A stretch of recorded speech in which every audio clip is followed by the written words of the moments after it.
Not all harvesting sites are straightforward. We recently visited this very steep site which was predominantly planted with beech trees. Blair Amos was having to fell the trees across the hill. This allowed them to slide to the bottom where they were subsequently delimbed. He was having to secure himself with a rope to prevent himself from sliding down the slippery slope. He was using a Stihl 500i chainsaw for felling, which had been ported for extra power. Blair was trialing a BaSt-Ing ValFix mechanical spindle wedge for Forest Machine magazine.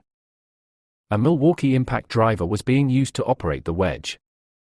For this type of felling you need an experienced chainsaw operator, and Blair certainly fitted the bill.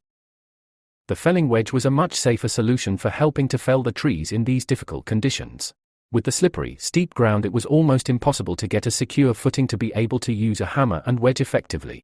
William Lang was at the bottom of the slope with his Tigercat 615 grapple skidder. He was moving each tree Blair felled to the opposite side where it was cut to length. The timber was then loaded onto a log-set timber forwarder, and then taken to a loading bay about 1 kilometer away, where it was stacked ready to be collected by the timber lorries.